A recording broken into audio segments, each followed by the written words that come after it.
Hey guys, my name's Crystal Kenny, and I'm in love with creating. All things artistic and imagination involved. I'm an American girl who chased her creative dreams all the way to Paris, France, making a living using photography. This podcast takes you inside the stories of all the artsy folks I've met along the way and gives you that extra push to discover your creative gifts.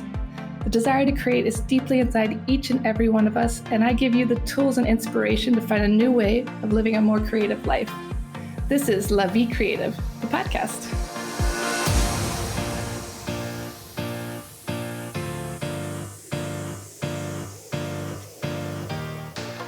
Claudine Hemingway is a descendant of famed writer Ernest Hemingway.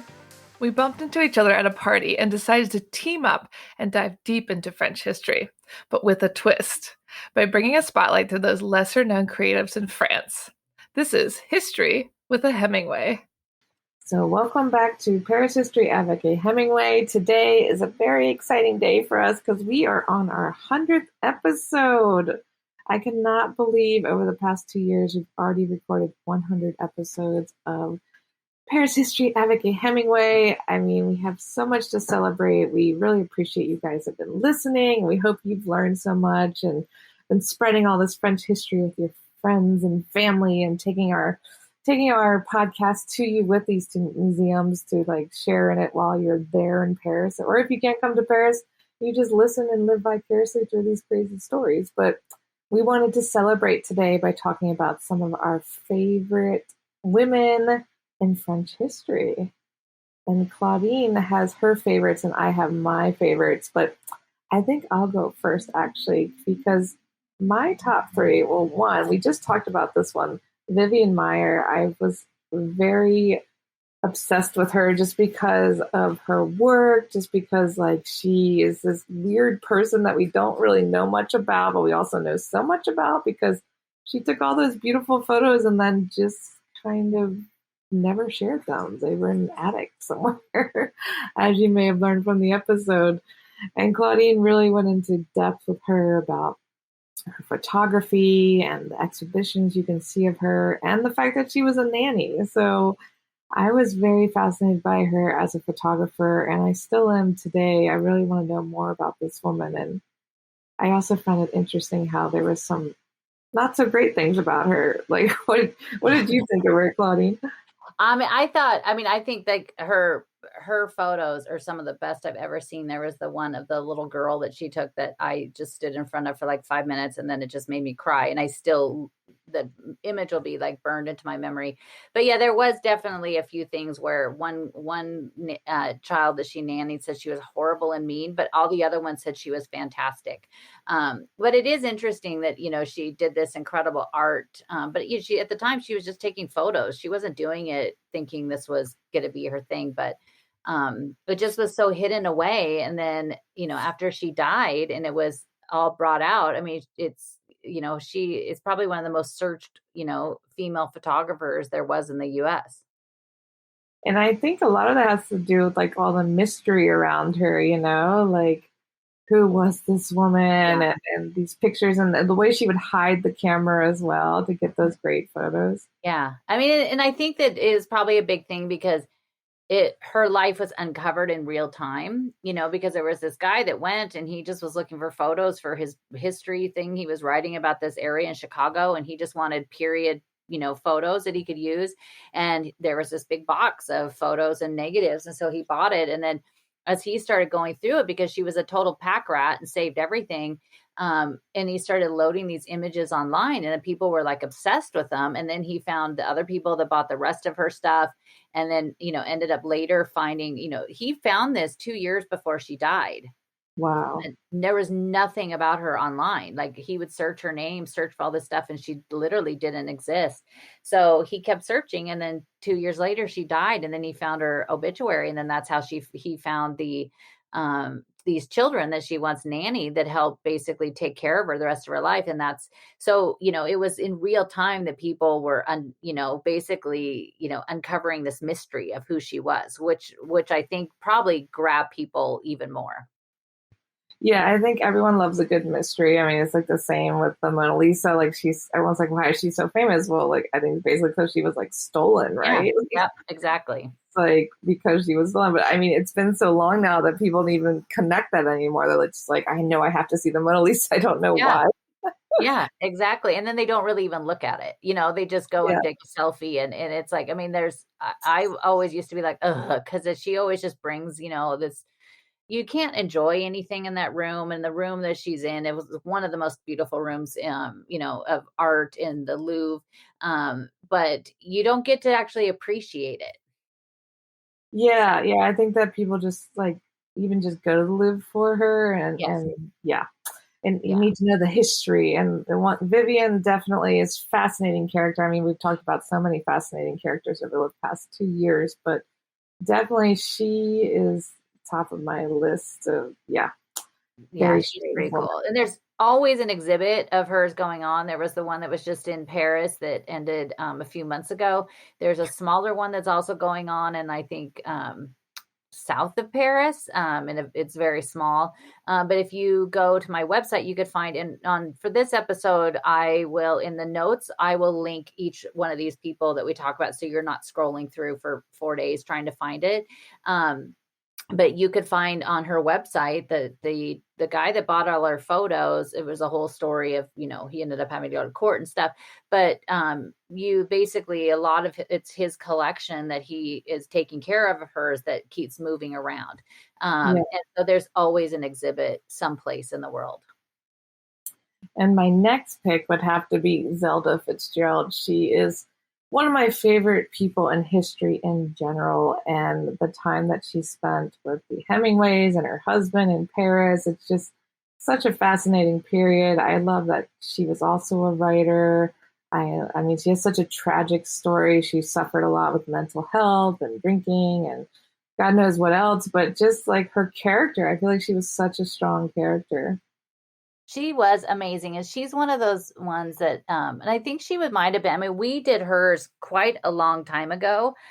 She was episode 13 of the Paris History and 32 overall of the La Vie Creative, which is 200 episodes now. When we combine both of ours, she was one of those first ones that I think when I was doing all the research for that, I discovered this whole like how amazing she was, and basically she was such a great writer, and the letters that she would send to Scott, like he basically plagiarized these things and put them into his novels. She was writing and they would say, you can't publish it under your name. Like Yeah. put it in Scott's name. And like there's, in the later at the end of their life, they weren't together anymore, and they've been a huge drinking problem, both of them. But he attacked her and was just like, you have brought me nothing but everything horrible in my life is because of you. And it's kind of like, well, no, actually, she basically made you. I don't think there would have been an F. Scott Fitzgerald if there wasn't Zelda, because so many of these things that he wrote, his last one, Tender as the Night, most of that was something she wrote. Yeah, and that book is actually my favorite book by him. So maybe really my favorite book is by Zelda, Yeah, and it's kind of sad because when you see Midnight in Paris, which I love that movie, it's like the only Woody Allen movie that I just absolutely love.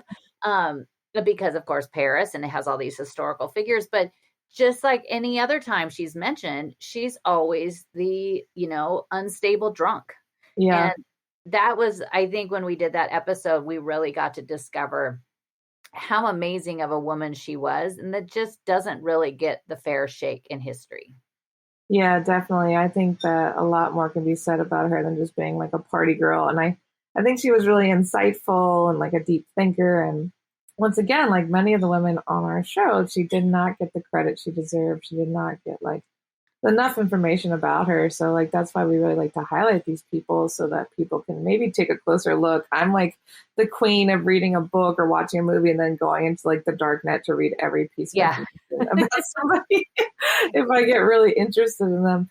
And Zelda is one of those people where I definitely went into a deep dive in the internet. The rabbit hole sometimes takes me into like, I don't know, I go down 5 miles away from where I needed to be. Exactly. You're like, Who was the neighbor's dog of Zelda?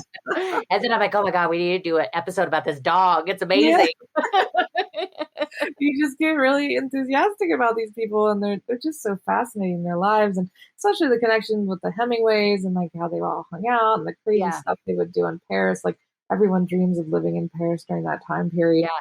I don't know how great it really was, but it sounded pretty great through their stories. Yeah, it is. I mean, their time in Paris was, pretty cool when they came back to Paris and, he had married Pauline and they were just living up that street that's off, off of the Église Saint-Sulpice.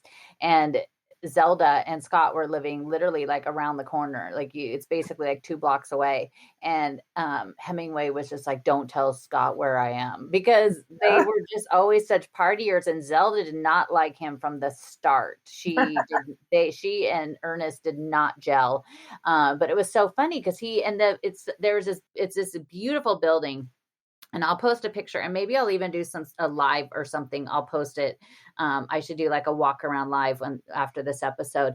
But it's this building that's right off of the Jardin de Luxembourg and has this really cool balcony on it. And there's this like literally a life-size statue of like Zeus or something up on this little balcony over this gorgeous door.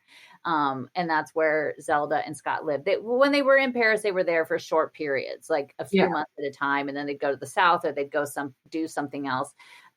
So there's numerous addresses, but this building is really, really cool. And sometimes they move the statue from the left to the right. That's so random. It's really cool. And the door on this building is gorgeous, but he literally lived 2 blocks away from Ernest, but they were like, don't tell him where we are. Hiding.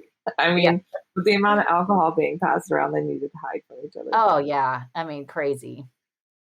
And my final pick from the last 2 years would have to be Coco Chanel. And that is simply not because I like her really as a person or anything like that.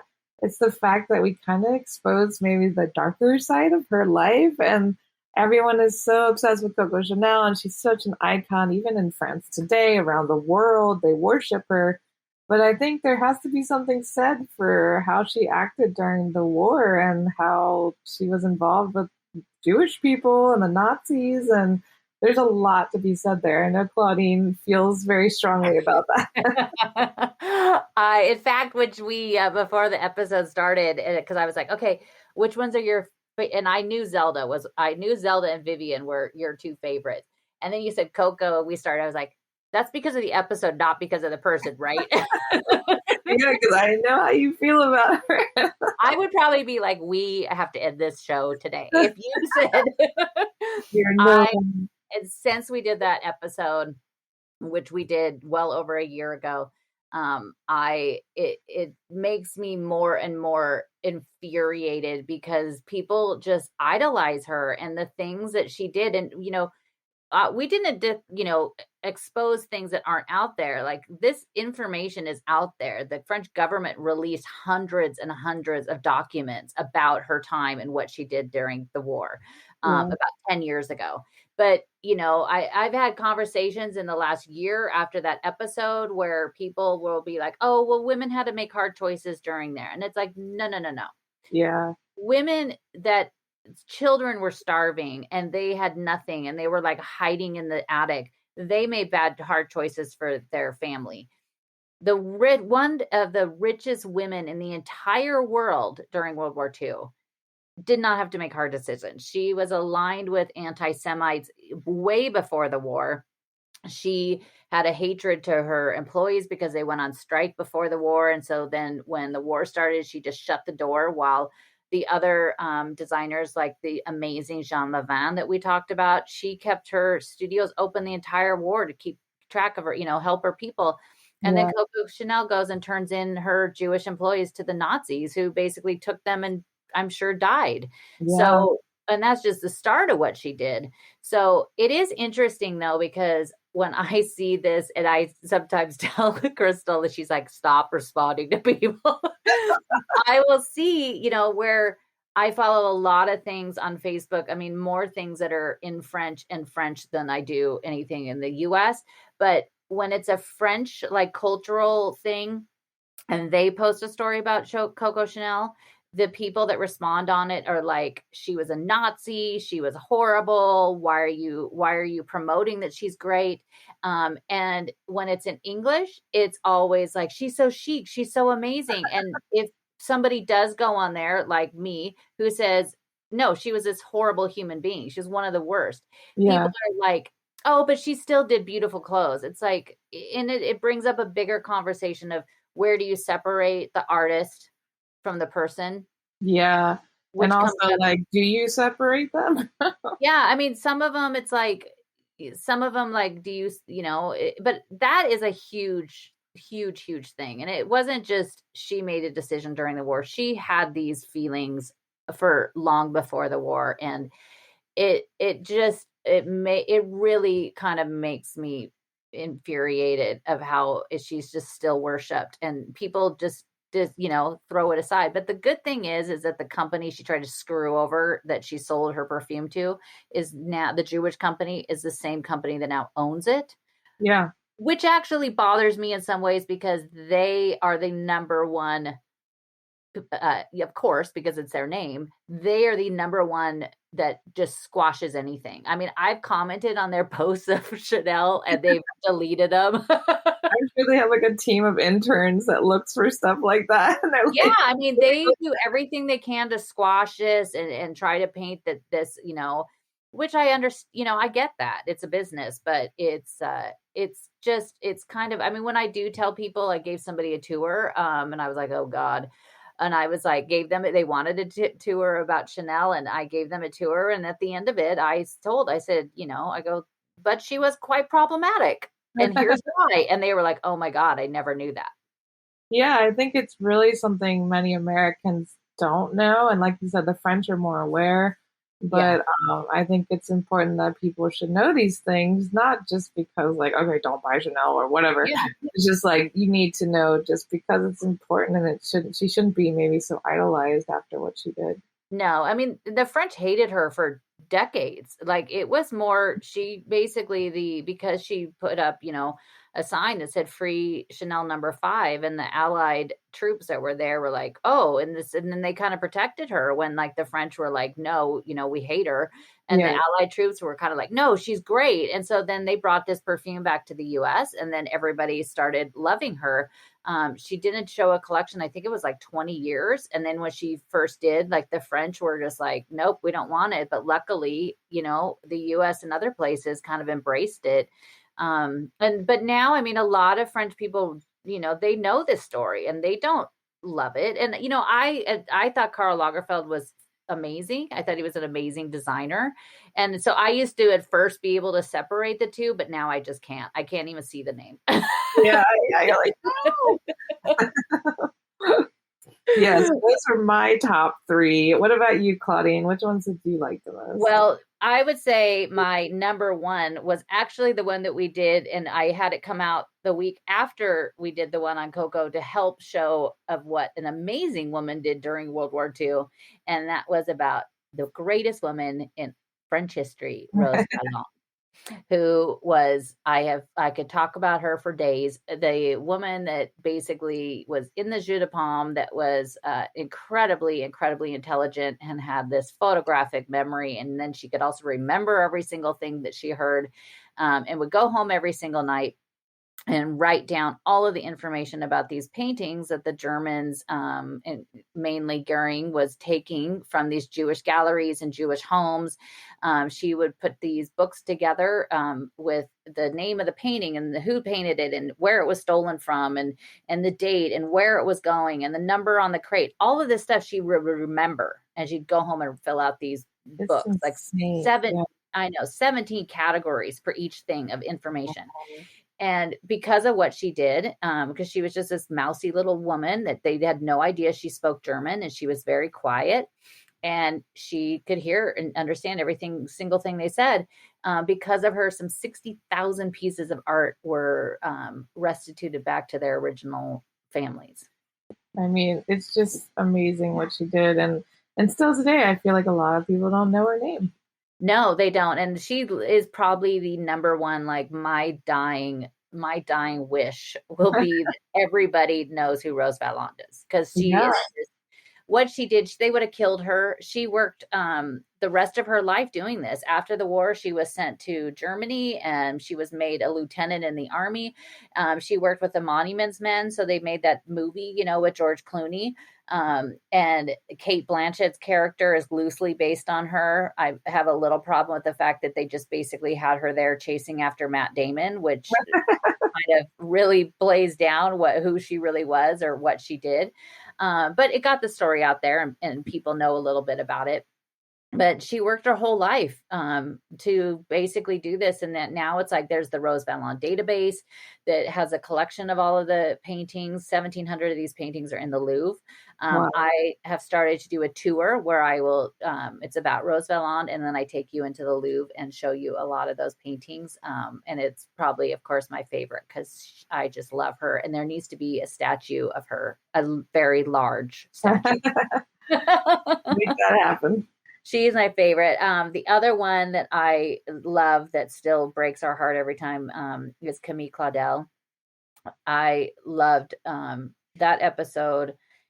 She had such a sad and tragic life, but she was such an amazing artist with such, so much talent. And then, she had started her relationship with Rodin.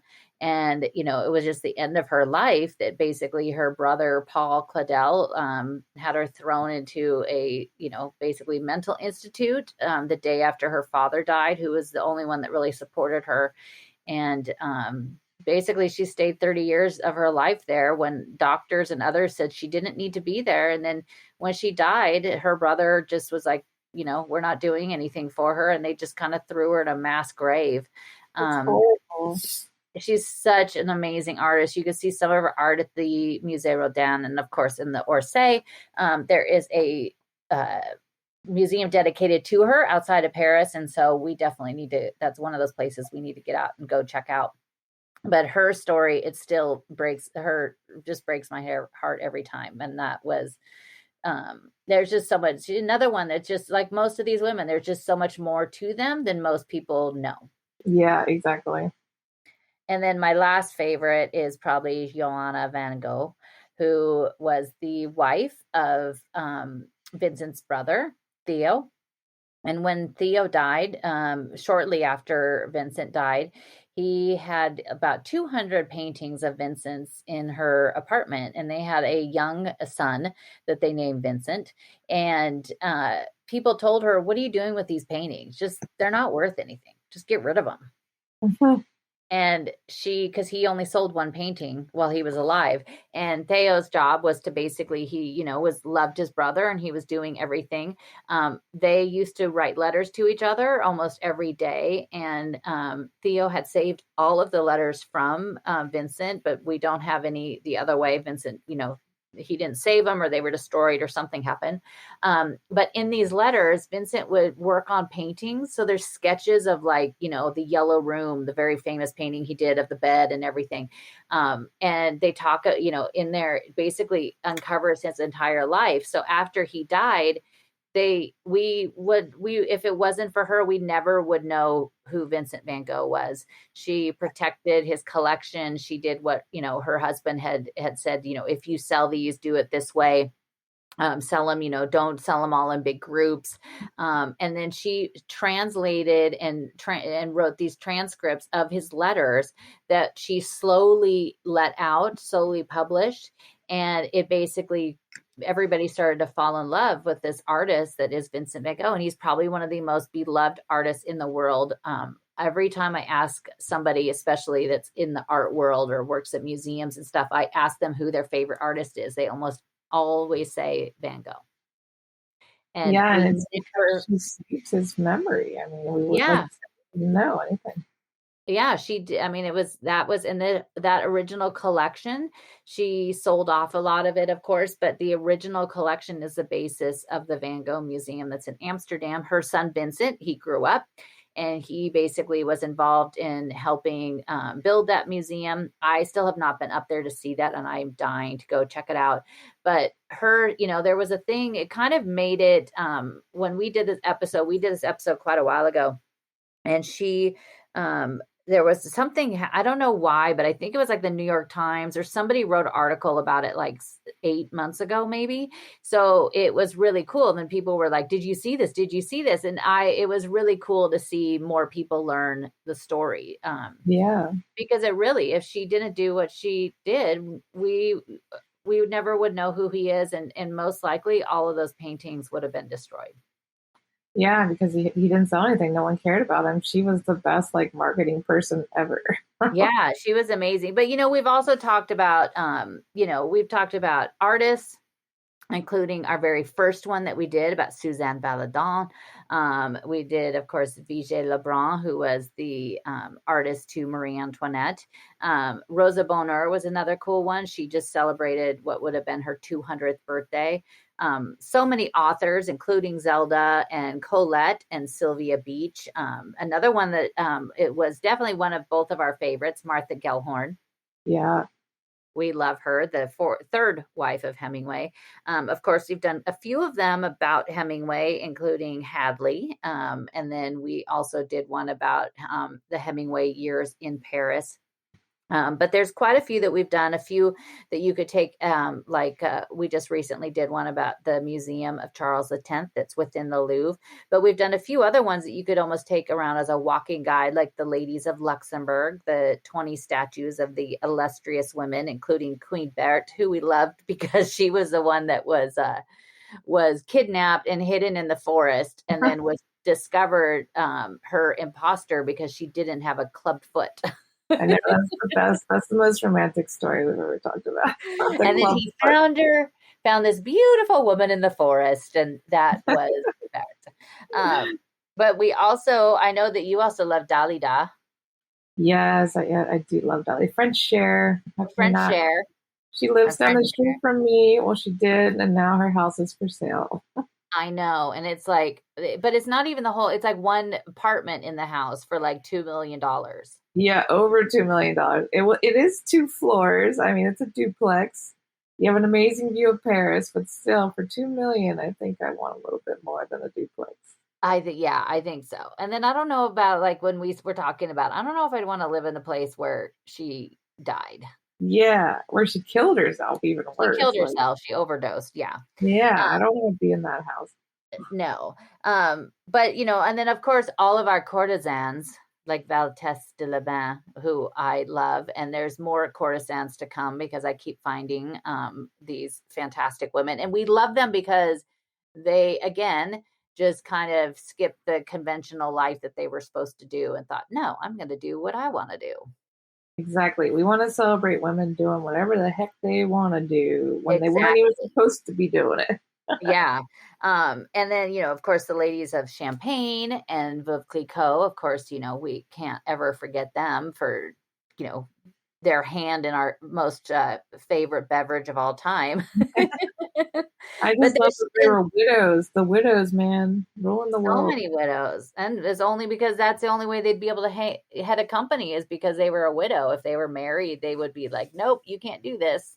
But there's 200 episodes we have done.